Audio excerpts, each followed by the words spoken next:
Good morning, everyone. It's my pleasure to welcome you to the Connecticut Preschool and Kindergarten Administrators Reopening Roundtable Conversation.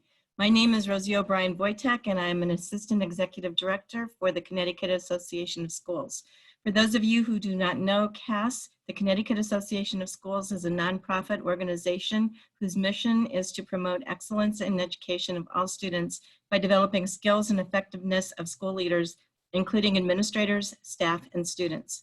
CAS, through its divisions, including the Connecticut Interscholastic Athletic Conference, CIAC, works to serve the collective interest and needs of Connecticut schools by providing leadership and professional development services to promote excellence in the education of all students. We at CAS are very excited to collaborate with the Office of Early Childhood, the Connecticut State Department of Education, and the Regional Education Service Center's RESC Alliance to support the needs of all of Connecticut's youngest learners, including children with special needs and other vulnerable populations, by sharing with you the most current information as well as research and best practices for early childhood education. There's so much to think about as we plan for the reopening of schools this fall, especially for our youngest students across the state. So we're really glad that you're able to join us today. Just a couple of quick reminders. All participants have been muted during the duration of this webinar. Please use the Q&A feature at the bottom of your screen to ask questions of the panel. There will be a time at the end of this webinar to answer any questions that you may have. Please add the name of the panel member to your question if it's for a specific person on the panel. You may also use the chat feature if you have a technical problem during this webinar, as we will be monitoring the chat. This webinar is being recorded and will be posted for future viewing, so please be sure to share the link with your colleagues once it's posted on CAS, OEC, CSDE, and the RESC website. Again, I'd like to welcome and thank you all for joining us today. It's now my pleasure to introduce our moderator for the crucial roundtable conversation, Julie Giacone, the CREC Early Childhood Education Coordinator, who will introduce today's panel of experts and serve as our moderator. Julie, take it away.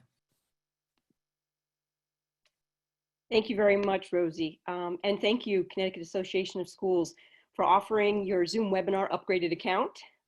We are all becoming more and more familiar with Zoom and Teams than we ever thought we would. Jean, can you forward to the next slide, please? Welcome everyone to our kickoff event for our Early Childhood Leaders Roundtable series. This morning is geared toward reopening. On our agenda for today, we'll review our purpose and mission. We'll, can you go back to the previous slide, please, Jean?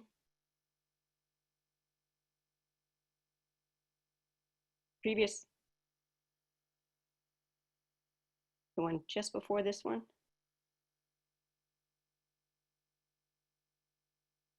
Excuse us, we're having technical difficulties. Sorry, I just have to go in the backwards. world of technology. No problem. So as Jean is getting us back to our slides, we're going to review our purpose and our mission. We're going to hear a brief message from Commissioner Cardona. Our panel response portion consists of panelists answering questions that you as participants submitted upon registering for this event.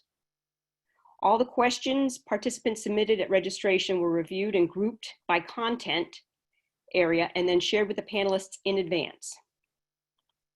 Our Q&A portion will be both synchronous and asynchronous. Two more words we find ourselves using more and more these days. Synchronous and asynchronous, perfect, right there, Jean. Meaning that the Q&A portion will address additional questions that you have today as a result of listening to the panel response. Remember, you can type your question in the Q&A tab on your screen. We have an amazing team from Connecticut Association of Schools, our RESC Alliance, State Department of Education, Office for Early Childhood, all working behind the scenes to monitor incoming questions that you submit into the Q&A tab. Please note that some of your questions may be answered directly in the Q&A box at the time you ask. Some may be addressed immediately following a panelist's response, but many will be saved and answered after the response portion of this webinar, which my colleague Anne-Marie Davidson from EastCon will be moderating. After the Q&A portion, we'll wrap up discuss next steps, and ask you to complete a brief survey so that we can better meet your needs in future roundtable sessions. Jean, can you advance to the next slide? Yeah, I'm sorry. It's giving me a little bit of technical difficulty. No worries. I'm sure every single one of us on this webinar today have experienced technical difficulties over the past 6 months. I'm just happy we all have some power. So as Jean cues up the slide, our purpose today, I want to start off with a brief overview of the initiative that spurred this work and the opportunity for us to meet virtually today. This is a continuation of last year's work where we worked through the State Department of Ed and offered around the state opportunities for building administrators who have preschool classrooms in their buildings to attend professional development sessions on everything a principal needs to know with regard to providing high quality early learning environments for preschoolers, especially our children who have IEPs, so that they can be in the least restrictive environment. The Administrators Roundtable monthly meetings that we will be setting up are for principals with preschool classrooms in their building, preschool special education supervisors. These will be a source for up-to-date information from state agencies and local RESCs. They will provide an opportunity for collegial discussion on relevant issues, as well as additional professional learning opportunities and an opportunity to develop and strengthen relationship with within our diverse workforce. Jean, can you switch to the next slide? Perfect. So before we get to our commissioner's message, while today's event is featured in a webinar format, our intention is for future roundtables to be interactive, where participants actively engage in their learning, as well as in collaborative and courageous conversations. So again, our overarching mission is to support early childhood leaders in their efforts to facilitate and establish and maintain safe, high quality learning environments for all children, most especially those children who have IEPs, right alongside their typical peers in the least restrictive environment. And now we have a special message from our Commissioner of Education, Dr. Miguel Cardona. Jean?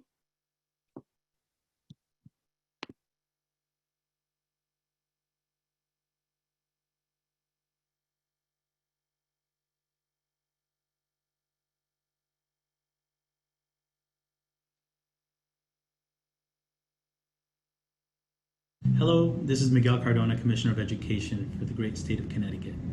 Just a quick note of thanks to all of you who signed up, whether you're a community leader in an early childhood program or one of the leaders in our early childhood programs in our public schools.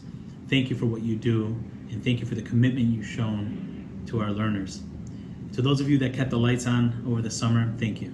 Thank you for leading despite uncertainty, and thank you for being a part of today's presentation. I also want to acknowledge the RESC Alliance for always stepping up and doing wonderful programs.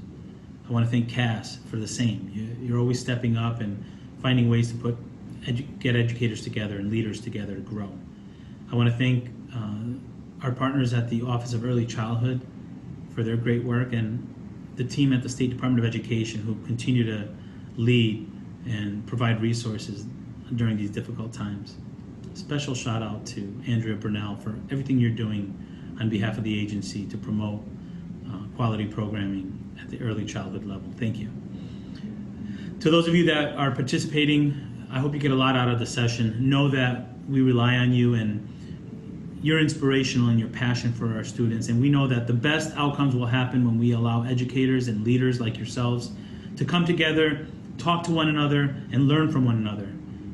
Thank you for doing that, and thank you for letting me be a small part of today's session. I hope you get a lot out of today's session. I hope you engage and make some new contacts, and ultimately I hope you have a successful year ahead. I know that there's a lot of anxiety this year, but there's also a lot of opportunity, and you know what? You're going to lead that. So good luck, and know that we're behind you, and we appreciate everything that you're doing for our students in Connecticut. Have a great day and an even better year. Take care.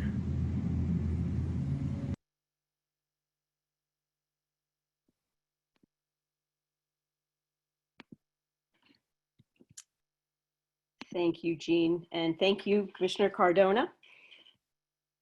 If you can bring us to the next slide. I'm working on it right now. Okay, so I will give a little bit of background here.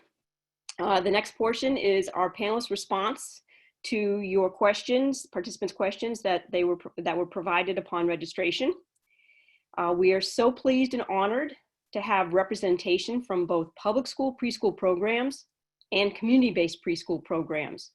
We are most grateful that these representatives have taken the time to be here to share their experiences and answer further questions you may have with regard to operating high-quality, safe learning environments for young children in these unprecedented times. That was perfect timing. As you can see here on the slide,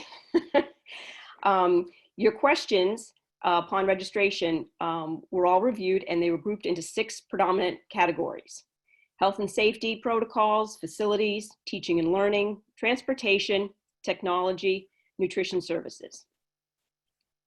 So each panelist will introduce themselves, but first I want to provide everyone with some context. On our panel are public school preschool teachers and administrators who have successfully run in-person, in-class, in-school, face-to-face extended school year programs for young children. They did not run their programs exactly the same, so you'll have the benefit of hearing different experiences from different panelists. We purposely solicited districts who reopened their schools and classrooms for in-person ESY. On our panel, we also have representatives from community-based preschool programs who participated in the Connecticut Cares for Hospital Workers, otherwise known as Project 26, which was funded by a generous donation from the Dalio Philanthropies. Project 26 was the first program launched by the Office of Early Childhood in response to the pandemic. P26 operated from March 23rd to June 26th and provided free childcare to hospital workers. Community-based programs who participated in P26 had to get up and running quickly in accordance with health and safety guidance and licensure that was available at that time. During the period between March and June, these programs navigated new guidance as it was provided by both state and federal agencies. This required these programs to be able to pivot quickly when necessary. Last and definitely not least, we have representation on our panel from community-based preschool programs who were not part of P26, but continued to operate while public schools were closed in order to serve the childcare needs of frontline workers and first responders. Next slide, Jean. Next one, right there. Oh. Second to last. Our public schools closed in March. Many of our community-based preschool programs did not close. Several public school districts have reopened their buildings and classrooms for in-person ESY. The COVID pandemic has altered virtually every aspect of our lives for the past 6 months. Today, our Principals Roundtable brings you a panel of early childhood education teachers, administrators, and directors with a combined total of almost 30 months experience navigating these ever-changing waters. And now, perfect timing again on the slide. Without further ado, and I'm sure you're tired of hearing only my voice, I'd like to introduce the panelists by name. They'll each introduce themselves and give a couple sentences with regard to their position and where they work. Liz Battaglia, could you introduce yourself, please?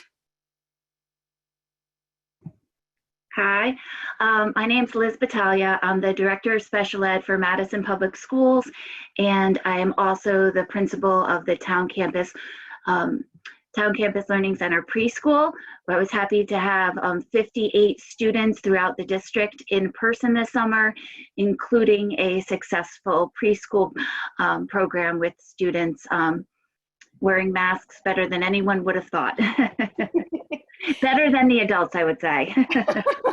Thank you very much, Liz. Kim, could you introduce yourself, please?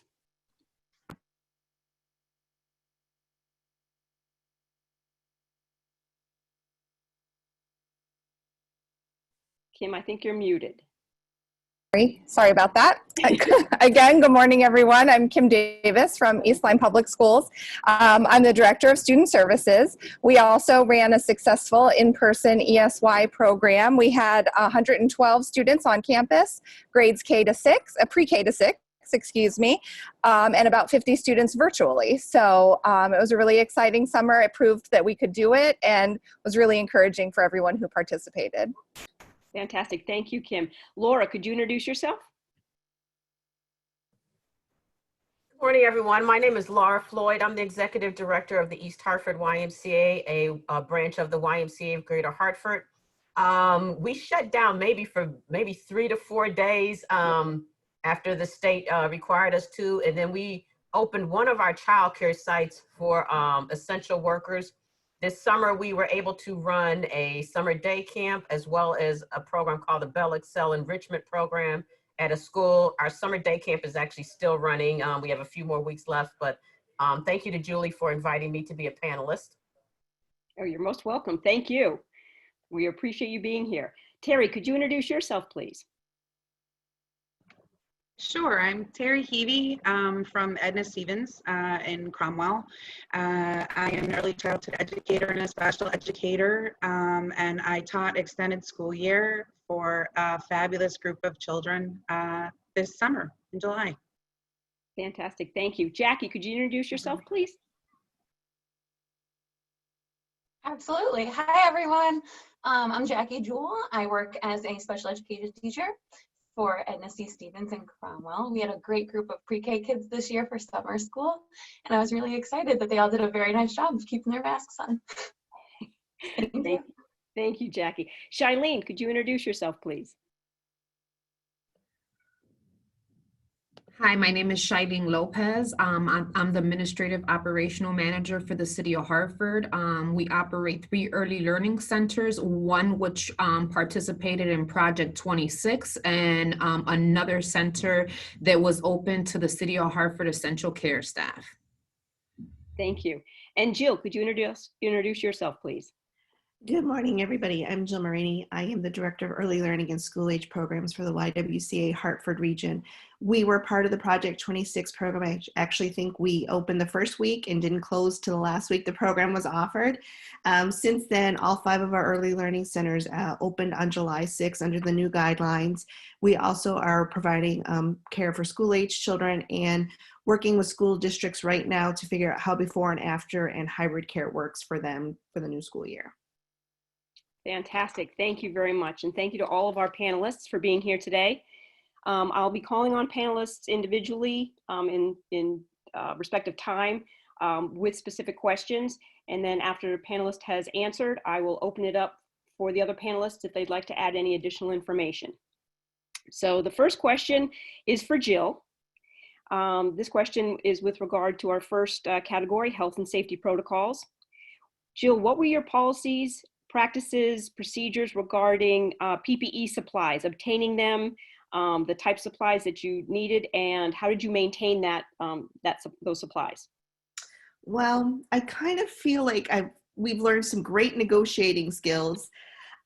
We also, what I think is key, and I think one of the things that we learned most from this whole thing is the relationships you have with your community partners is really important because we started out ordering supplies and, they were on back orders. Then we reached out to OEC, who was providing supplies for programs. And then I have some wonderful ladies who really know how to sweet talk vendors. But some of those were relationships we had in the past. So for example, we can call KNS and I can send one of my particular administrators over there and she'll just talk it up. And next thing I know, we have cases. So I think that relationships with your community are important. Julie and I, and I'm sure Laura can attest that the relationships and the collaboration that was made during Project 26 has allowed us to work together and to assist each other in how to get supplies. It wasn't, we weren't siloed, we weren't different organizations, we were all working for the same good. We ordered a lot of gloves, a lot of masks. There's also there's a lot of people that are giving grants or giving away or donating masks and gloves and hand sanitizers. So, you know, our grant people and everybody who works in our organization have their ears to the ground to find out how to get those things. We were able to get free touchless thermometers. Of course, we ordered additional ones because we all know what happens with those thermometers. You know, they go out in the middle of a Monday morning when you have a line of parents waiting 6 feet apart outside. So we really networked. We're still ordering supplies. I think that we've learned that maybe we need to, you know, OEC recommends that we have a certain emergency supply. We've learned that we need to add gloves and maybe masks and some different things to those supplies so that we're prepared in the future.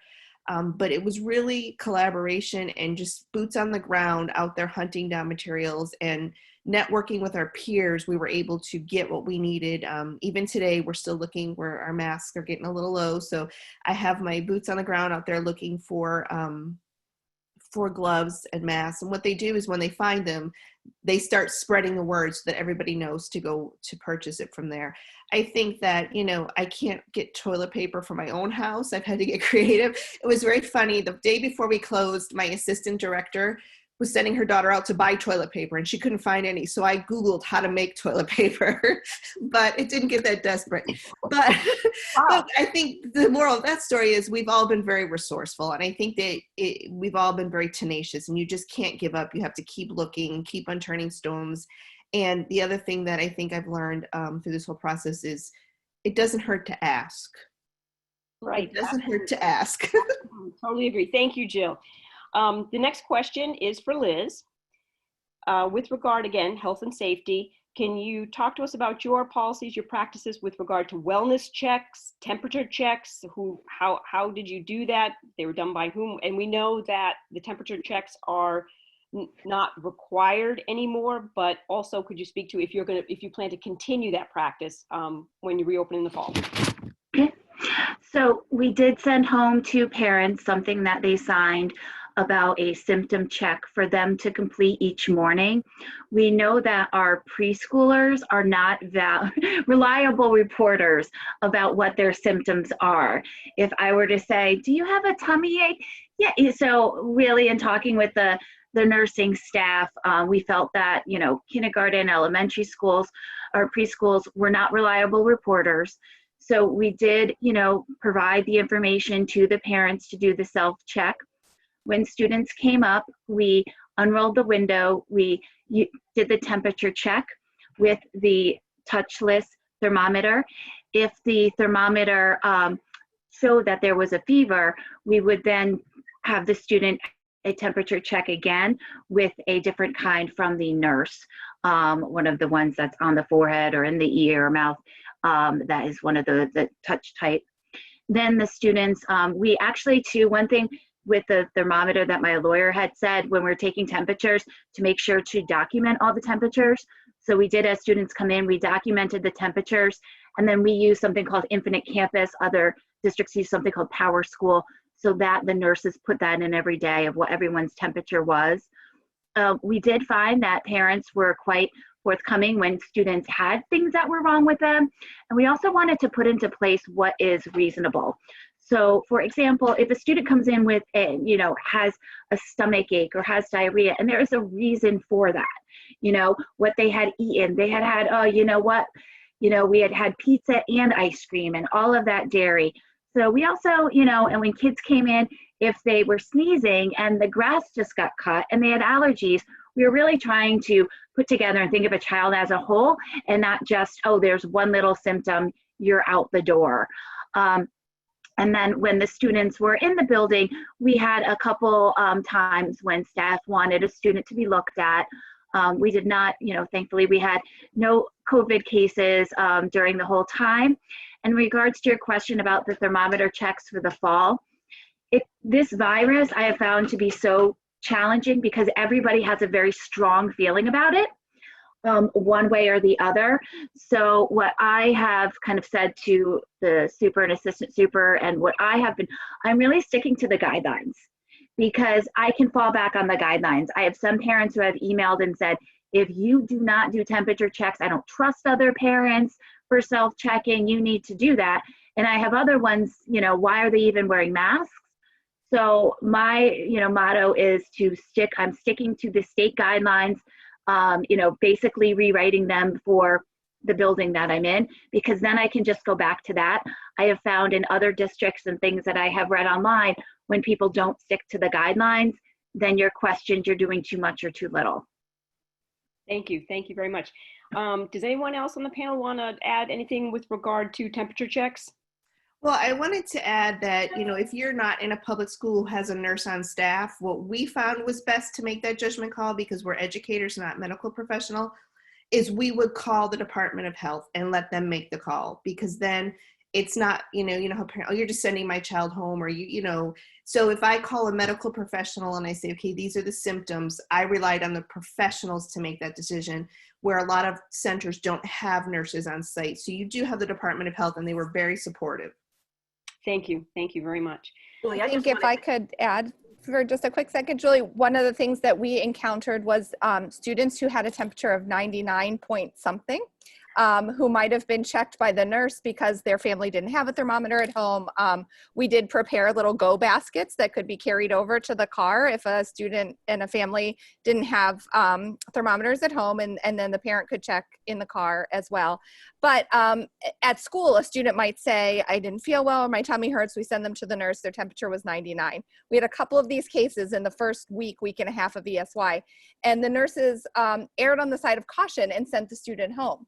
Then we had a parent sort of push back on that a little bit and say, I thought you said 100.4 is your cutoff. So what happened is we had really great conversations with the nurses around comfort level, how to talk through these things. We talked to the VNA nursing director. That's where we contract with our nurses for in East Lyme.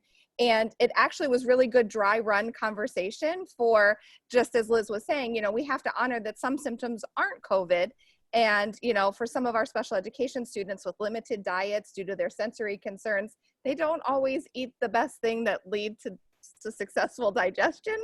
And you have to recognize that as, special education professionals. So I would say that was really good conversation, those 99 point something kids, and how do we handle them? So it's likely we will all experience that again as school reopens. Thank you, Kim. The next question is for Terry and for Jackie.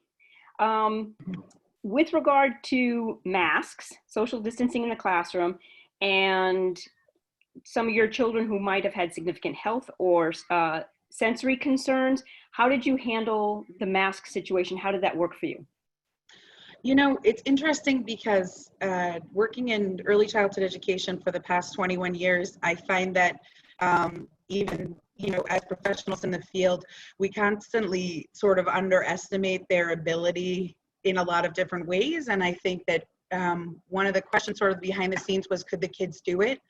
And we tend to have good expectations for our kids and said that they would be able to do it. There was a lot of information that was sent home to parents, asking them to kind of practice with kids at home. Having that experience would then enable them to understand what we were asking of them, what the expectation would be. And so in my classroom, there was one child who had difficulty with it, but the rest of the group kept the masks on. And it wasn't, again, it was a much shorter day. It was only 2 hours, but they kept their masks on, and we followed protocols about hand washing and all of the other good stuff. And we were really successful in keeping kids healthy. So yeah. Jackie. I had a student in my room that has sensory needs, and the thought was it was going to be a struggle, but she did an outstanding job. So she was able to keep it on most of the time. She took a few mask breaks, but again, she would distance herself, take it off, put it back on. I did have this year 2 new to school children. So they were brand new 3s. And again, our thought was, could they do this? And they blew us away. They were able to keep it on for the full 2 hours. So I think we need to have our high expectations for our kiddos. Fantastic, thank you. I just want to reiterate for panelists that masks for kindergartners and preschoolers are not mandatory. We cannot require those according to the recent guidance that came out from the state. and I know we can speak to that a little bit later. So I'd like to also talk to and open this up to Jill and to Laura. Laura, can you just speak to, because I know your children from March on did not wear masks. How did that work for you, Laura? So it worked well. So only in our preschool were our children not wearing masks. In summer day camp and other where we had older children, the children definitely had to wear masks. I think one of the things we did, because early on, you know, the mask wasn't new for everybody. So what we did is our staff made some videos, and you know, we sent them to our parents were able to log in, and they kind of showed the teachers putting their mask on and off, so that the children weren't, you know, frightened by, okay, who is this person? And I think that was a very, very creative way that our teachers did that, and it made the children feel at ease. But it's a struggle. It's, you know, especially with the older kids, you know, even when I go to my camps, I have to remind our kids, you know, hold over your nose, you know, and so it's different, and it's different for the children, but, you know, they're getting used to it. And I think, you know, once school starts back up, they'll be fine. I know that the preschoolers adjust very well, so I'm sure that the older kids will too. Thank you. Jill. So no, our kids didn't wear masks. It's funny because when this all started, the first meeting I had for Project 26, I said, well, what about masks? And everybody said, oh, you don't need to wear masks. The CDC says you don't need to wear masks. So that's how we started, with nobody wearing masks, children or staff. And then the guidelines changed, and staff started wearing masks. We worked with parents. If they wanted their child to wear a mask, that's what we did. All of our parents were healthcare professionals, so they weren't particular about wearing a mask. I think what was important, and I don't know if this will come up later, but we set up in environments that naturally, I don't know what the word is, but naturally cause children to social distance. At a table that would normally have 6 chairs, it now only had 2 chairs at the opposite ends.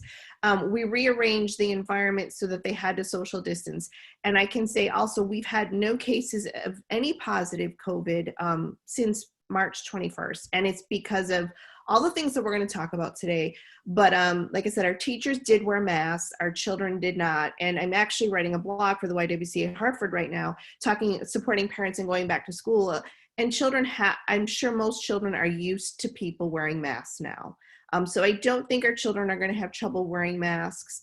I just think that parents need to be intentional when they send children to school, because let's face it, you know, the funniest meme I've seen is you're going to send your child to school with a SpongeBob mask and he's going to come home with a Spider-Man mask that he traded for at lunch. So you have to have those conversations. There are videos out there that I included in my blog that you can share with children to talk about these things. But I also encourage parents, just like when you're potty training, I encourage you to send extra masks and, you know, have a Ziploc bag that's labeled clean and one that's labeled dirty. And if they feel like they dropped it and they stepped on it and they dropped it in the water fountain, or they sneezed and they want to change their mask, they take the dirty one, they put it in the dirty bag, they put a clean one on. Otherwise, they're going to have disgusting masks that are going to attract germs and little cooties. Thank you, Jill. Anne-Marie? So we have Andrea Brunel and Michelle Levy on with us today, and they wanted to contribute to the answers around mask wearing for participants.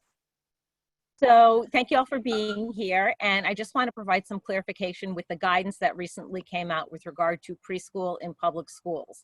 So there is a document, you did get it with your registration, the Adapt Achieve document.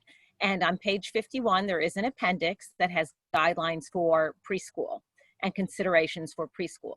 So right now, there is not a mask requirement for preschool. There is, however, K-12 masks are required. And when I say that masks are not required in preschool, that does not mean you can't ask a child to wear a mask, but you can't require them or compel them to wear a mask. So all of the suggestions that are being made are wonderful. And I love that idea of the clean bag and the dirty bag. You can do all of those things. But keep in mind, if a young child is having difficulty, a preschooler specifically, is having difficulty with mask wearing, you can't require it. And that does include any location in the building. So if you're walking in the hallway, you still are not able to require a preschooler to wear a mask. Doesn't mean you can't ask them to. And I don't know if, Michelle, if you can clarify, we based our guidance on what the OEC's guidance is. So perhaps Michelle can provide some additional information. Sure. So, the executive order and the current guidance is that in childcare, it is not a requirement. The CDC does have some guidance related to younger children, stating that they may be unable to wear a mask properly, especially for an extended period of time. One of the things that they talk about is potentially prioritizing the times when it might be difficult to maintain a distance. So times such as hallway, maybe that's a priority. Some of you mentioned programs that were open for 2 hours a day and that was feasible. But really thinking about those times when it's harder for kids to socially distance if they can't wear it for a long time. And again, you mentioned all these great strategies for really promoting it. Many kids can wear masks successfully, and it's really about excluding children for whom that might be developmentally sensory issue, a sensory issue, many reasons that it might be a challenge that they're not excluded. Thank you, Michelle. Thank you. This next question is for Shailene. And Shailene, your policies and practices with regard to bathroom and toileting, providing assistance, how often did you clean the restrooms? And I also wanted to kind of follow that up with napping and spacing of cots, Shailene. Well, hello, everyone. Yeah, well, we had increased regular cleaning and sanitizing, disinfecting efforts. It was part of our practice already, but now the protocols were outlined and monitored more frequently. Staff used the cleaning schedule provided even if children were absent, which is very important. We had to tweak a lot of our policies and procedures, especially when it came to lining up children and using the bathroom, staggering out bathroom times and staggering out how staff clean the bathroom and monitor the bathroom use. With preschoolers, it becomes a little bit challenging, especially reminding them of the hand washing, but that's where the staff really come into play as far as monitoring and, just being vigilant. Since the pandemic, we've tweaked our cleaning and disinfecting log to make sure that it's on point. I know everyone probably agrees, with this pandemic, it's a changing time all the time. So we have to make sure that we ensure and enforce the cleaning and disinfecting all the surfaces with soap and water first, then disinfecting with the bleach, making sure that staff have accessible supplies at hand, but without coming in contact with the children was a challenge as well. And making sure that we have supplies as far as soap, paper towels, that we have that stocked.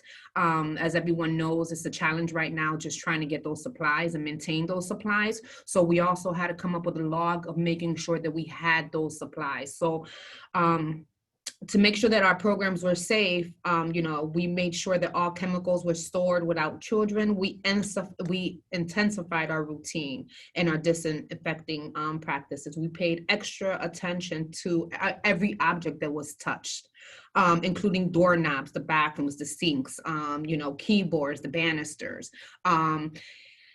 It was challenging because staff, the teaching and learning became challenging, including the cleaning and disinfecting. But once the routine and the children seen the routine of the bathroom and the disinfecting, it all worked out. It was probably challenging at first thinking about it for the staff. Now we have to clean constantly. Now we have to constantly wipe down. After the first week, it became normal. I mean, it was done nonstop. Even the children learning how hygiene is important. Even the children became, the children now remind the staff. And that was good to see, and they remind each other. So, did you wash your hands? And even outside when it came to hand washing and using the bathroom, making sure that we had hand sanitizer available if we did not have running water and soap. So it's just constantly monitoring, checking, and having those policies in place. How did you handle the cot setup for nap time? Spacing in our early learning center, each early learning center presents its own challenges, so really looking at the space and making sure that we did a couple of adjustments and looking at how many cots we had to lay down and social distance. It was a head to toe in in one of our centers, and in one of our centers, it was just moving furniture around and making sure that we laid down the cots that, kids didn't come. There was enough space to move in between, and also with their blankets and with their own personal materials. When it comes to napping time, that also became challenging. So really just teaching the children how to become responsible with their own stuff, and including that in our curriculum. So that safety, hygiene for the children. The children do awesome, and like I said, they're remind the teachers constantly of what they have to do. After a while, they go home and they tell their parents, and they teach the parents what's proper hygiene and napping and bathroom use. Excellent. Thank you, Shailene. Thank you. So our next group of questions is falling underneath facilities. So this is going to go to Liz. We've had a lot of questions regarding cleaning, disinfecting strategies of toys, materials, personal items. What did that look like for procedures for you? So what we did with the very strict summer guidelines, we had, everyone had a bin of materials next to them. And then after students used materials, they went into the kind of dirty bin. That dirty bin then was cleaned at the end of the day. The instructional materials were cleaned by staff. Obviously the, tables and doorknobs and everything were done by, cleaned by the custodians. One interesting trick that I learned on some webinar somewhere was to put things in a laundry bag and then spray and hose them down to make it a little bit easier. So that definitely cut down on some of the cleaning at the end of the day. We had set up different stations for each of the kiddos, so that made it kind of easier to go around and clean.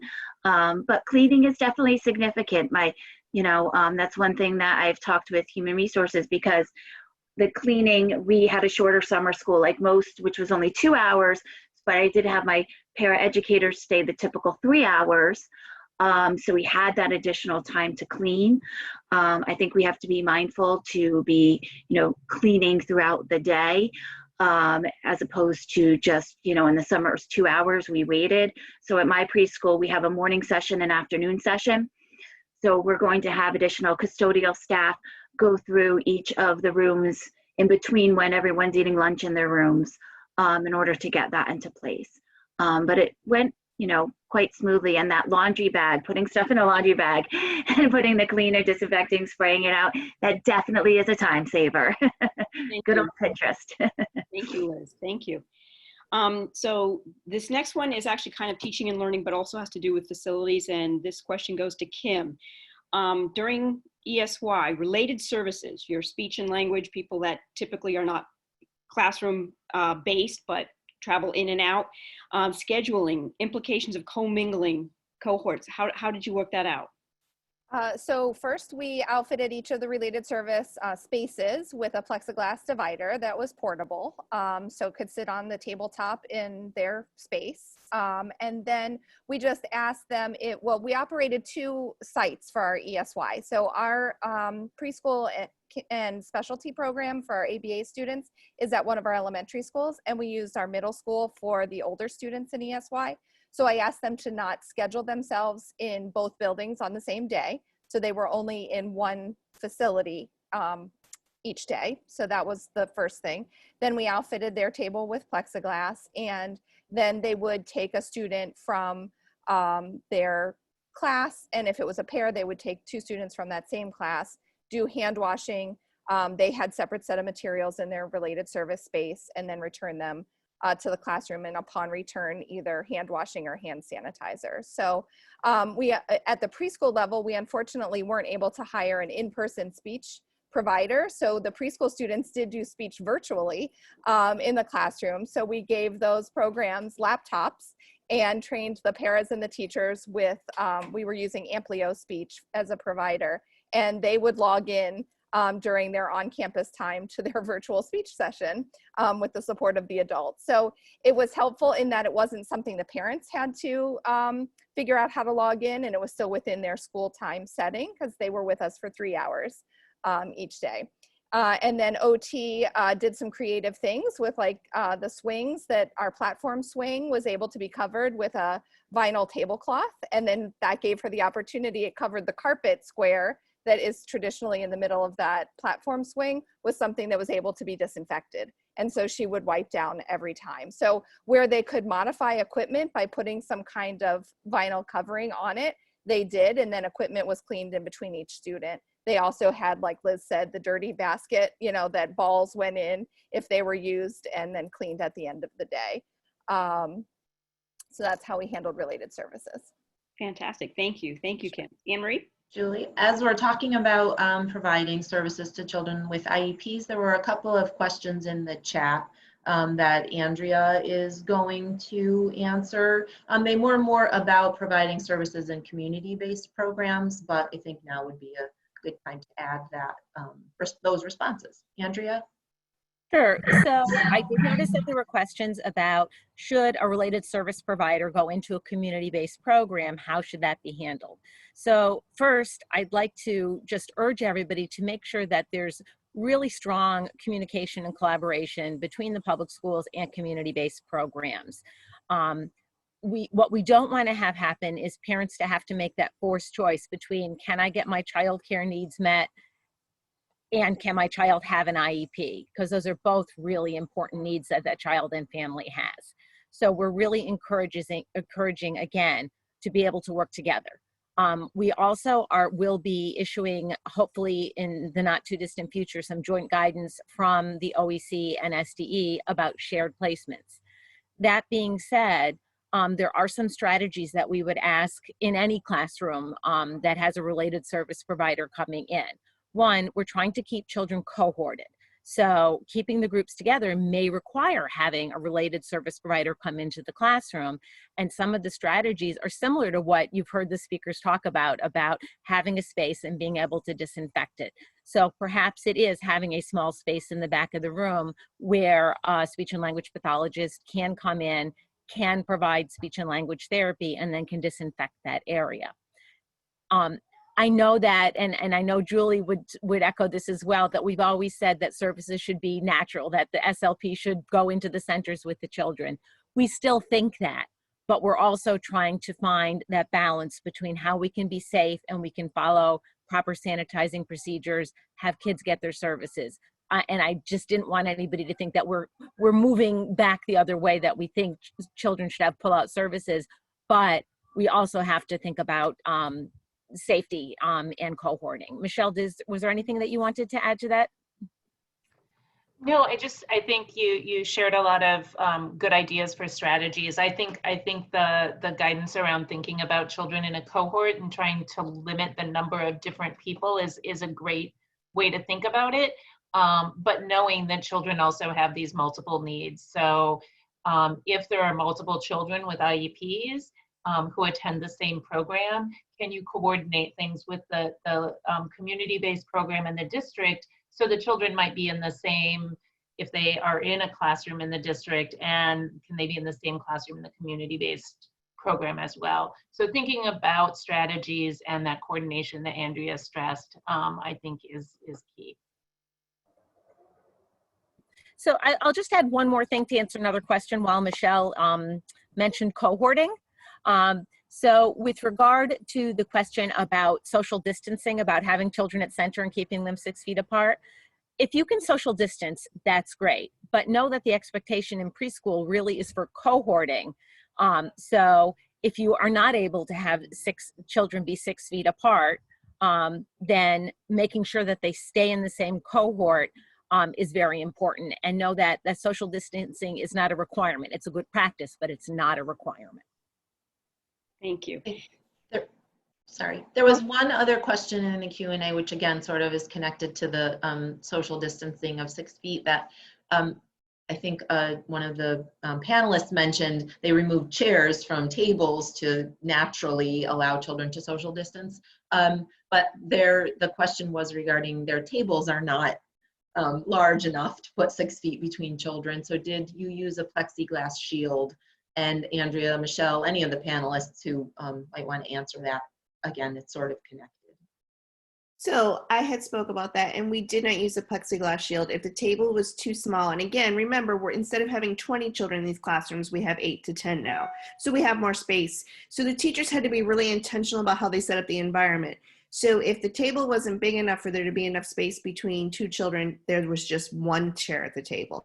So we found that we literally only had 10 chairs in the entire environment, so that even when they ate lunch, they were spaced out. And the teachers just had to be really intentional with the materials they put out and the lesson plans that they put out, which goes in the face of everything we do because we know it's relational. Everything we do is relational and collaborative. So our teachers had to, take a break and rethink how they do things. But in our preschool classrooms, we really only have 10 chairs, and they're spread out throughout the room. And we make sure that there's activities at each one of those chairs that children can do independently. And if they do a group activity, they are spread out and they're having conversations, and it's engaging and interactive. If I can add, when it comes to spacing, when we had challenges in one of our early learning centers, I encourage staff to use the outside facility as much as possible. It really eliminated some of the stress of disinfecting, or it gave opportunities for other staff to go in and disinfect areas while children were outside. And kids and staff, it just becomes the teaching and learning outside. That's where we got to really see it. And some of the stress and the relief that the staff felt like they were outside with the kids, it felt just a little bit safer. It's fresh air, kids get to space out. So using outside, really worked for us as well. So I just. Thank you very much. This actually goes to the next question. And this one's gonna go to Terry and Jackie. It's in the teaching and learning environment, since that's what we're talking about, and curriculum developmentally appropriate practice with regard to spacing children, and how did you work out child choice?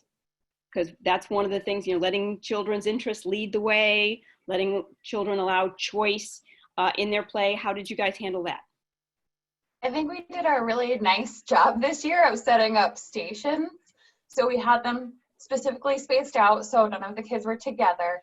And we would have most of our items on trays so that if a kid was using that particular station, we can then take the whole tray, put it on the window, spray it later. When it dried, another kid could use it, or it would just be their tray for the day. Terry? Yeah, there was, behind the scenes, I think that what this kind of leads to is more mindful planning and sort of preparation, lots more time, as if teachers don't do that enough, but you know what I mean. And so there were materials that we wanted, used multiple times. And so there was a lot of lamination because we knew that we could wipe that off. If there was something that we really wanted for the kids to focus on and for it to be individually theirs, then we were making copies. They were working on it and taking it home. It was not shared. I think we spent a lot of time before the kids even came in, making bins, making sure that the bins were stocked with individual items for each child so that they wouldn't have to share. Although that's one of my favorite aspects of preschool, we have to figure out a way to sort of model that and do that in other ways. Sharing stories and words as opposed to things. And the less is more. I think it was Jill that said that less is more, having less furniture, having, less materials sort of opened up these opportunities for the kids to really interact and build their social skills. You would think, I think one of the major fears that people are having right now is the kids haven't been in school and there could potentially be regression and there could potentially be some harm, especially social emotionally. And what we saw was, as long as there were opportunities for them to connect, they were connecting, and these are our littlest guys, and some of whom are pretty impaired, and we were noticing them, observing each other and complimenting each other or commenting about stuff and wanting to reconnect with each other and connecting with us in ways that they hadn't been during the school year. And so it was kind of eye-opening for us, but yeah, a lot of work went on behind the scenes for us to set them up to have the opportunities with materials. But there were definitely times where, you know, if we were done with, because of the trays, if we set up an activity, 3 friends used that activity, and those materials were now on the windowsill, we were moving on to something else. So there were choices. They were a little more limited than what we typically have, but, you know, we worked with it. Yeah. As I like to just add in here, as a speech pathologist, it just warms my heart to hear that sharing stories, sharing words, talking, and building those relationships through language and letting children use their language. Oh yeah. Outstanding. Thank you. Thank you very much. The next question is for Laura. With regard to preparing centers, there's a lot of questions around sand tables, water tables. Did you use them? And if not, what was, we have a lot of questions actually about preparing centers. And setting those up. How did you handle that? So we actually did not use, you know, once the kind of regulations came out, we decided, well, we didn't decide. We chose not to do the sand tables, water tables. So we kind of took them out of the classroom. And I know it's difficult for, you know, because the kids do want to play with it, but yeah, we did not use them. Okay, thank you. Can I give a follow-up, Julie? My team actually had a lot of discussion about that in preparing for summer. And, you know, teachers in general, but maybe especially preschool teachers, tend to have a lot of materials, you know, in storage and in extra places, and people donate things to you when their kids outgrow them, and right? So things like that. So they found that they had a lot of either extra sort of beans and things that were left over from the school year. And so they did individual bins. We bought like the sort of what you might put craft paper supplies in. So they're sort of shallow, but wide. And so they had, for summer at least, they had some individual sensory bins, and they just threw away the beans at the end of the 5 weeks and cleaned the, you know, the small animals or treasures that had been hidden in the beans. And so they had a box for each student that they could use. And then they also were able to find figures, you know, so they would create like a Dora family, a Sesame Street figure family, you know, a traditional dollhouse family. And everybody had a family in their bin that if they chose like the dollhouse center, they could play dollhouse with their family. And so again, limiting the amount of cleaning that needed to be done. And so we did totally close the water table, but they did have those individual bins of, you know, different sensory materials. And we used the sensory tables as another tabletop, you know, for kids to use at a center or as a piece of furniture, right? So that that was, yeah. So thank you. Emery, did you have something to add? Well, I just wanted to ask Andrea and Michelle again to comment on this sort of area around sanitizing and materials. So, so I love the idea of some individual bins and strategies to limit the amount of cleaning that's necessary. One thing just to reiterate is the hand washing aspect of things. For young kids, if they are touching the same materials, if you don't employ all of those strategies where children have their individual items, you can also stress hand washing on a regular basis after children have touched similar materials, and stressing not touching their face. And that's where some of the reasoning behind the masks come in. For some children, having the masks can cause them to touch their face more. So it's a balancing act with all of these things and thinking about how the multiple strategies come together, and how you make sure that some of those strategies are always in place at different times. And I can add that, you know, sanitizing is very important. So somebody had asked in the chat box about outdoor equipment. Yes, outdoor equipment should also be sanitized. You do have the option of closing sandboxes if that's what you choose to do, or you can choose to sanitize materials that the children use to play with in the sandbox. I just lost my train of thought. Sorry about that, folks. And Andrea, I'd just like to reiterate, I think there is some CDC guidance specifically. I don't have it at the top of my head, but I think they address outside equipment and sanitizing of that. So that might be a place to look for additional guidance. It is, and then somebody had asked a question about the bathroom, so I assume that has to do with sanitizing and touching services. Keep in mind that for preschoolers, they should be supervised by sight and sound, so there shouldn't be an instance where there is not an adult that is able to make sure that the bathroom is kept in the most sanitary conditions possible. Absolutely, thank you. This next question is for Liz. Transportation. And this has to do with children on buses, the number of kids, social distancing, wellness checks. What did transportation look like for you this summer? So at first I had this wonderful plan for transportation that totally went out the window. I'm also in charge of nurses and the public health. So we had originally spoken about, you know, parents doing the self-check and then the bus monitor taking the temperature. There then became union issues, complications with that. So that did not work out. We did have, thankfully, I did have a small group of students, so it made things easier, putting them farther away. We didn't have the same students going and riding back on the same, using the same car seats. We did, and I know that masks are not required at the preschool level, and as I said earlier, I'm trying to stick to the guidance. However, it makes things much safer for everybody if they will wear masks on the bus.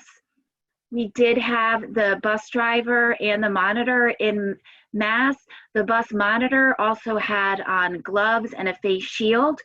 And what we did when the students, so this wasn't as much for the pre-K, but for kindergarten, because the pre-K is being put into the car seats in the back seat. But for kindergarten, they walk by the bus driver. So in my head, from the guidance that we had, if students were within 6 feet of a staff person, the person should have a face mask and face shield. So the bus driver put down a face shield when the students walked by. They took off the face shield as there was concern of driving with a face mask and face shield on at the same time. But the bus monitor kept those on and also kept on gloves. It's definitely going to be more of an expense as we can't fit as many kids on the buses. The other thing in the guidance, it says we can sit siblings together. Now, when I told my kids, they said, all right, that's not that bad. But some siblings, when I have 2 siblings with IEPs, it's not the best thing for them to be sitting together. That's actually more dangerous. So like most districts, we are encouraging families to drive. However, you know, as a working parent, I understand the need for transportation. And so I do have to say it went smoothly. We didn't end up with anybody coming to school and then having a temperature. They were checked upon arrival by our team. If any of them did have a temperature, they would have just, if the weather stayed outside, had the temperature checked again by the nurse. And if they still had it, a parent would have been contacted. We would not put them back on transportation. There was another thing. I also spoke with my outplacement parents, because students we had transported to outplacements. I said, if your child has a temperature when they arrive, you have to pick them up. We are not putting them back on with the staff or the bus monitor and bus driver. So it worked well. This school year will be a little bit more interesting, I think, as we have more students, and we're starting in a hybrid model in Madison, so that's going to limit the number of kids we can put on transportation. So we are encouraging them to drive, and we are looking, there's certain apps out there where parents, when they pull up, can kind of like check in to let you know that they're there. So we're looking at different tools to use to make the drop off and pick off smoother. Excellent, thank you. Thank you very much. Ambry, I'm going to ask you quickly, do we have a lot of questions in the Q&A, or have we kind of been answering as they go? Because I have a couple more questions here that I'd like to get through. Are we good on time? Yeah, we have a few questions in Q&A that haven't been addressed, but most of them have. So I think, yeah. How many more questions? About 3. Yeah, so I think we're okay. Okay, so thank you. The next question actually is going to touch on technology. And I know Kim kind of already talked about it. Terry and Jackie, this kind of goes to you with regard to supplying remote learning. If you have a hybrid or families choose not to bring their children to school? How has Cromwell handled access to technology? I think they did a beautiful job. They were handing out Chromebooks that we had, and they had a whole sign-up system. There was information that went out to parents on multiple occasions to have them come in, pick up a Chromebook for multiple children in the family, not just the one per family, which was great, because then the kids that were learning on 2 different grade levels could have their own. They did it, yeah. And then there was ours. We were doing our hybrid learning during summer school. So we were split. We did our live teaching, and then we were doing our Zooming and our providing of Google Classroom things on the same time. I think that just, and I think that the wording came from the OEC and other groups about creating opportunities. What we are always mindful of, is our children with special needs, and making sure that things were accessible to them, making sure that, what we were posting in terms of working this spring on Google Classroom, that there were sort of adaptations, that there were things that children, could use in multiple ways, and that there were at times specific opportunities for specific children, based on their needs and based on their IEPs. It took us, again, a lot of planning and preparation behind the scenes, because as teachers, we like to be organized. And so we were making lesson plans and working off the lesson plans and really giving the parents, I think, almost too much information. I think we wanted to make sure that everybody was prepared, and but we were kind of building the plane as it was flying, and we weren't able to have those opportunities to talk to the parents about, not just accessibility, but even, kind of presenting things in a schedule, so that if parents were home and wanted to log on and do multiple activities, that they were doing sort of a movement activity and then a seated activity, just so that they had the kind of balance that we create in the classroom. And so Google Classroom, I know that different people use different programs or platforms. We found that really easily accessible and easy to use. A lot of us, would videotape mini lessons and post those mini lessons. We did a lot of read alouds. We also had access through Google Docs and through Google Drive to each other's mini lessons and read alouds. And so we were sharing that kind of stuff too, and working within our regular curriculum, which helped. And, we got a lot of feedback, some negative, some positive. But for the most part, I feel like we did our best under the circumstances, and it helped us this summer, because we did do virtual and live teaching, and that's the hybrid that we're working on, at least, when we start back to school. So I think we're all a little bit more confident in it, and we'll be able to have those conversations with the parents before we start off the year, just so we can all be on the same page. Fantastic. And actually, that kind of leads into the next one, which is communication. And Laura, can you talk to us about the different ways you communicated with families? I know, for example, I was at the Larson Center the other day, and I saw the big poster sign, one of the first things you see when you walk into the new Larson Center, and it's that big poster that lets parents know about the kind of the regulations and the expectations of social distancing and so forth. Yes. So I thought are you referring to this COVID signs? The COVID signs, yeah, but just other ways. That's one example of communicating with families. Yep. So we did numerous things. So we did via Zoom. We also did some emails to parents. But yeah, first and foremost, when you're dropping your child off, we made sure that we had a big A-frame sign that listed the symptoms, and as we were doing temperature checks, we're asking questions of parents before they leave their children with us. And I think that was, one of the major things that we did that helped us communicate with our parents. And like I said, we constant emails, phone calls, Zoom videos. But I think, I think that, once parents understood what our policies and procedures were, in regard to, COVID and keeping their children safe, as well as our staff, because, if our staff isn't healthy and safe, we can't have a program. So I think those were the methods that were most just keeping that in front of them, because, you could send emails, you can, do all kinds of things. And we know that everybody doesn't read their email. So, just having signage that's large enough for people to see was our easiest way to communicate with everybody. Thank you. Thank you. I actually have one last question. This one's for Jill. And Jill, I worked with you through Project 26, and several things changed with regard to guidance as we moved through. How did you communicate with families as you had to pivot for that guidance that was issued? How did you communicate to families? Well, I think one of the beautiful things of what has occurred, our numbers have been lower, but we've had the same amount of staff because we have runners and we have all these things. So we communicated with staff. We, again, they came into the screening area and parents didn't go past the screening area. So they never got to actually speak to their child's teacher.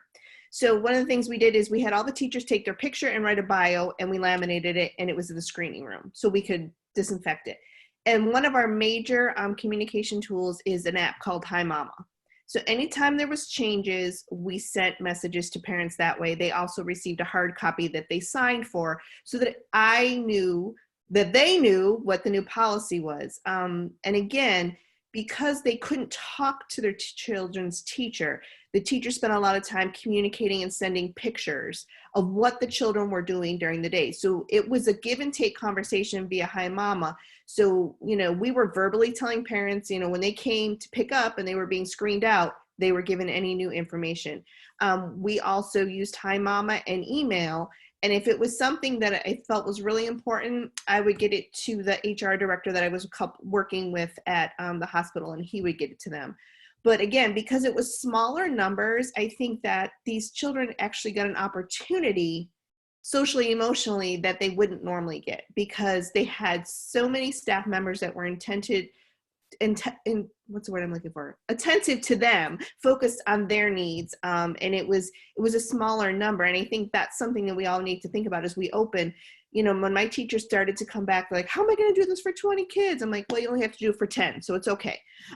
So I think that and we were very transparent. Anytime there was a child who was tested, or a teacher that was tested, or even a parent of a child that was tested, we informed the parents and we asked them to be just as transparent with us. But it was the Hi Mama app and in the in-person communication where we communicated with them. We also have a monitor as soon as you walk into our building.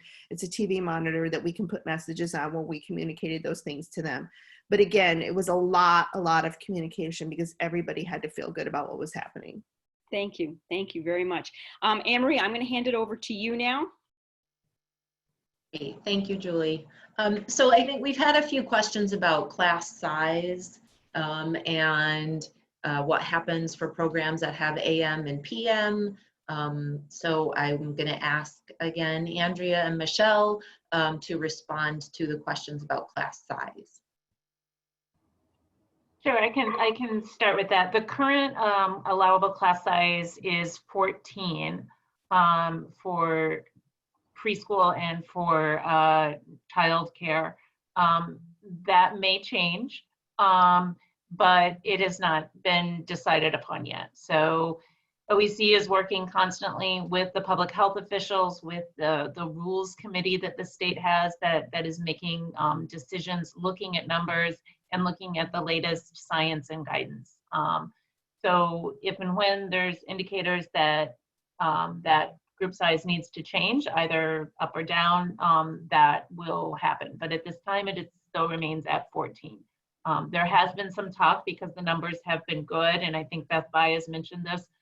There has been some talk about increasing that before this start of the school year, but that has not happened yet, and we don't have any more word on that. Did you have something to add, Andrea, regarding group sizes? And yeah, the SDE for preschool is following along with the OEC, make sure that our guidance is the same for preschool. So I would just keep your ears open for that, and we will update it in the Adapt Achieve document when and if that does happen. There was a question specific to AM and PM. So could you just clarify. So would it be 14 a.m., 14 p.m.?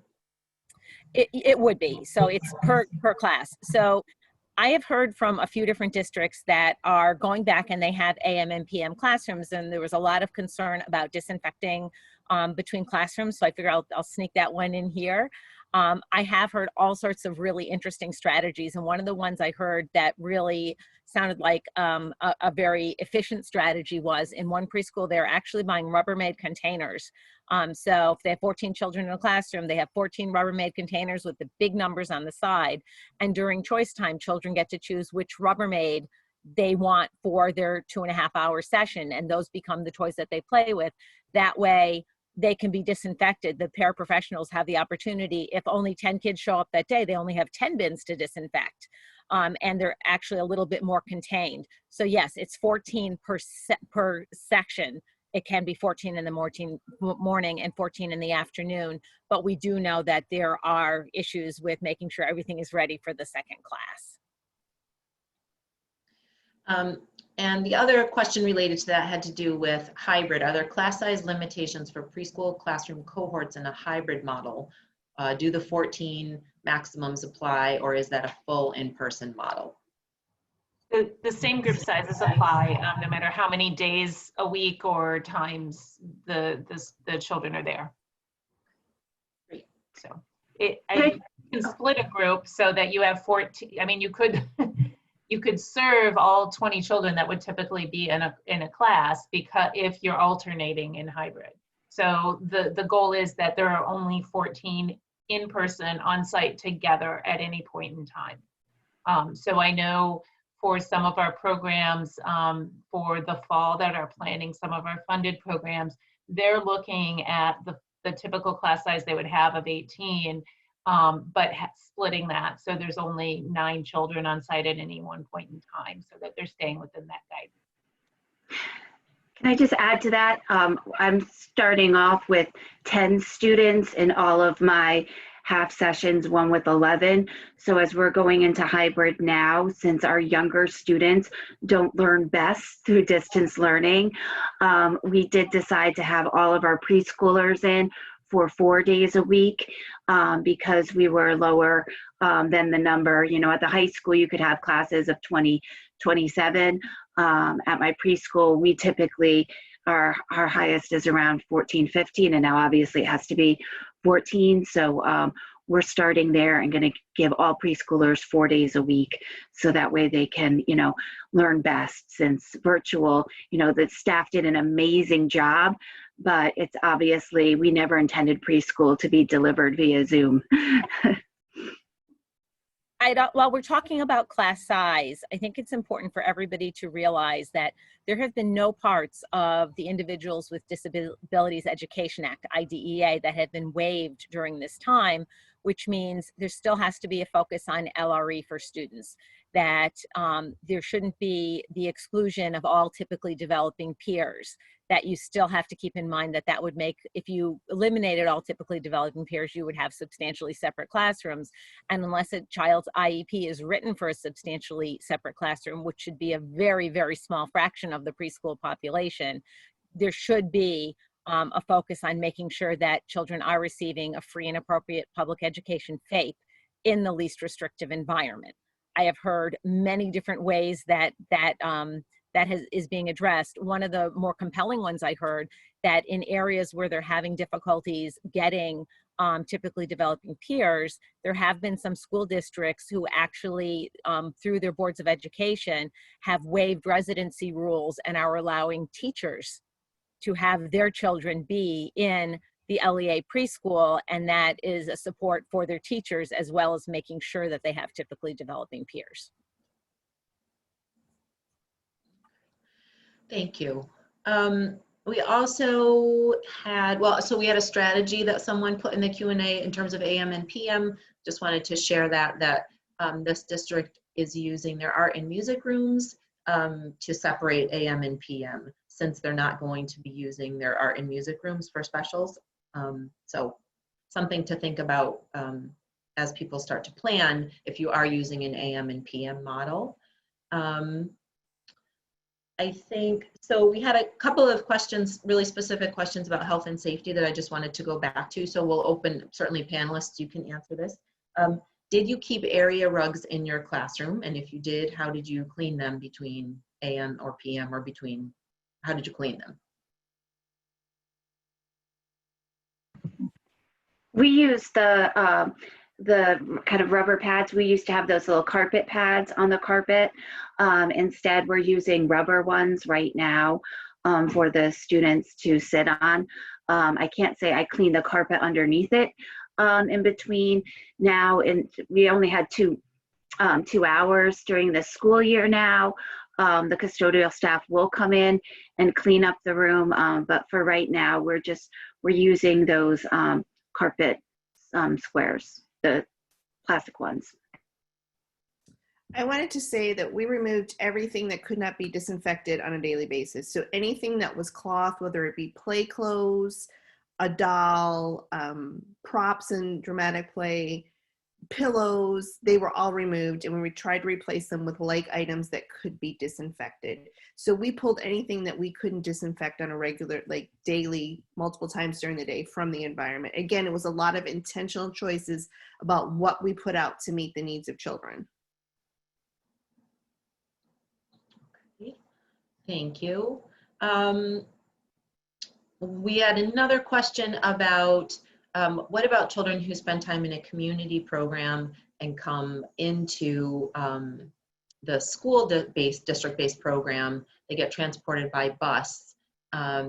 Is there guidance related to that situation? So this is Kim Davis from East Lyme. I don't know about guidance specific to the situation, but we certainly did run into concerns from our community-based childcare programs where we had historically, you know, we would provide ESY services in the morning. The student would take public school transportation to their childcare center in the afternoon. And because of cohorting, the childcare centers were not feeling that they were able to welcome the students after they were dismissed from school. And I think one has changed due, you know, for the school year, and one is maintaining not mixing from, you know, cohorts from that perspective. So I think that is a little bit of a challenge. Some of our families are in a position of choosing preschool over childcare. And so if there is any guidance around that, I think that would be helpful to help families make that decision, or, you know, maybe we can help them overcome that in some way if we, you know, provide some additional guidance to schools and childcare centers. So I think Andrea mentioned that that OEC and SDE have been working a bit on that language. We know that it's a challenge and a place where that coordination is really going to be key again, and that's really what we're trying to stress in the drafts, the first drafts of that guidance. I think another thing to think about is what are the precautions that can be taken if that bus ride is one of the key factors that folks are concerned of. Is that a time to prioritize mask wearing? How are kids behaving when they come into the classroom? Are they washing their hands immediately upon entering from that bus ride? So how are you really mitigating risk during those times so that while you might be mixing cohorts a bit, some of the risks with even more children where they might be mixing with other children are minimized. And again, stressing that there's no part of IDEA that's been waived. So community-based programs should be very, very cautious about any, I guess, blanket kinds of rules that would prevent a child with disabilities from participating in their program, because we don't want to see anybody be in that situation where they're having a discriminatory practice. That being said, one of the strategies that we feel that is sort of baked into Connecticut is any of you that are in communities that has school readiness, you have a school readiness council, and being able to have these conversations about how we can best serve our entire community. That's a really, really good discussion point for a school readiness council to be able to think this through and come up with the best plan. And as Michelle had said, how can we serve children and families to give them what they need but mitigate any of the issues that might happen.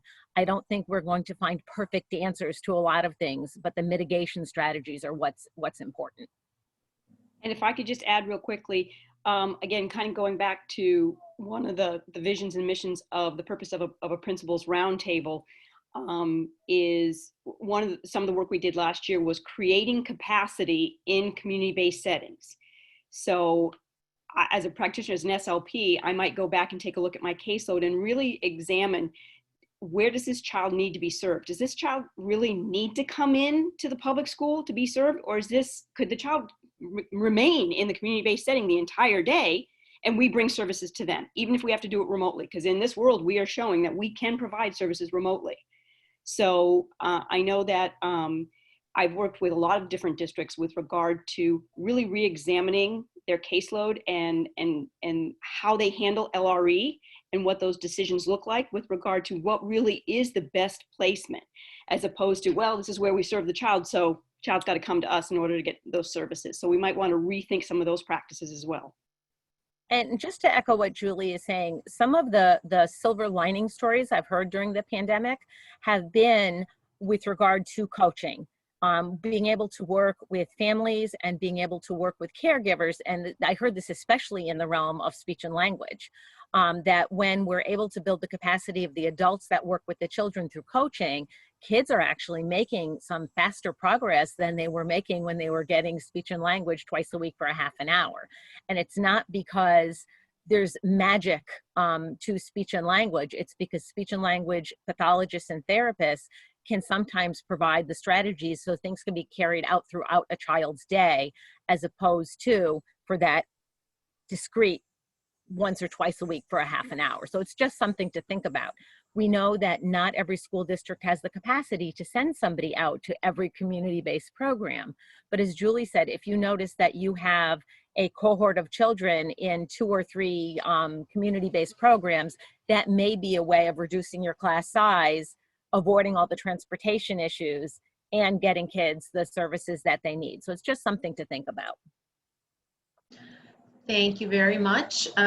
Julie, I'm looking at time, and so I believe that we will be looking at the questions that were entered during the session, as well as the questions that were provided during registration, to potentially develop a frequently asked question kind of document. So if your question wasn't answered, again, we will have another opportunity to provide that information to you. But Julie, I'm going to turn it back to you now for our wrap up. Thank you very much. So thank you, Anne Marie. Thank you, panelists. Thank you, Andrea, Michelle, and thank all the participants for joining us today. And thank you, CAS, for, again, hosting this webinar. Couple things here real quick upon the wrap up. Again, this is going to be a roundtable session that we want to offer every month. And the intent was that this was going to be far more interactive, but due to the high demand and the large number of registration, it kind of turned into a webinar for just this particular session. What we'd like to do right now is ask participants if you're interested in attending a second session in August, towards the end of August, August 27th, where you can share your reopening plans with other colleagues in breakout rooms and have other more engaging or interactive conversations. Please type yes in the chat box, because what we're going to do is just tally up those yeses to see if we would like to hold another one for August 27th that is more interactive, and we're seeing lots of yeses. Okay.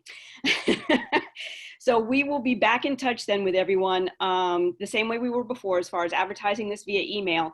We'll have a second session August 27th, and we will be offering this once a month. At that time, we'll be able to tell you the dates and times that this will be offered and posted. We're also going to be hosting one for teachers, and we'll be sending out that information later on as well. We'd like to kind of wrap up real quickly because it is 10:30. There is a survey link on the slide, and I think it's going to be posted in the chat box. Yep, there it is. If you could please click on that link. It's a very brief survey. It'll provide us additional information to help us better meet your needs. And we'll leave, I guess, the Zoom open for just a couple more minutes so that everybody can click on that link and fill out that survey, and we will be all set. And I wish everyone a healthy, happy summer, and good luck with reopening. And we will be meeting and talking again very soon. Thank you, everyone. As people are filling out, sorry, Julie, I forgot to do this at the end of our open Q&A. Just a reminder, Michelle, do you want to just prompt people around the guidance? Sure. So I just wanted to, I'm putting in the chat a link to the OEC COVID-19 page where you can get access to updated guidance. There is a specific document for preschool programs, for center-based programs that's available there. We have our frequently asked questions that are updated frequently. So just a great place to check for updates there. So I'll put a link to that in the chat here in case somebody needs that. Thank you. I would also encourage public school programs to keep their eyes on any updates that are being sent out through the Adapt Achieve document and through that addendum, because right now we are very highly aligned to any of the OEC guidance, but you should definitely, if you're a public school, make sure that you keep track of that Adapt Achieve document just in case there ever ends up being any divergence between the two agencies. I don't expect it, but it's always good to be prepared. And thank you all very, very much for taking time on a Friday morning in August to be here with us. We really appreciate it. Yes, Thank you, everyone. Thank you. And just one last reminder, this will be posted, so make sure that you share it with all of your colleagues and friends. Have a great and successful school year. Thank you.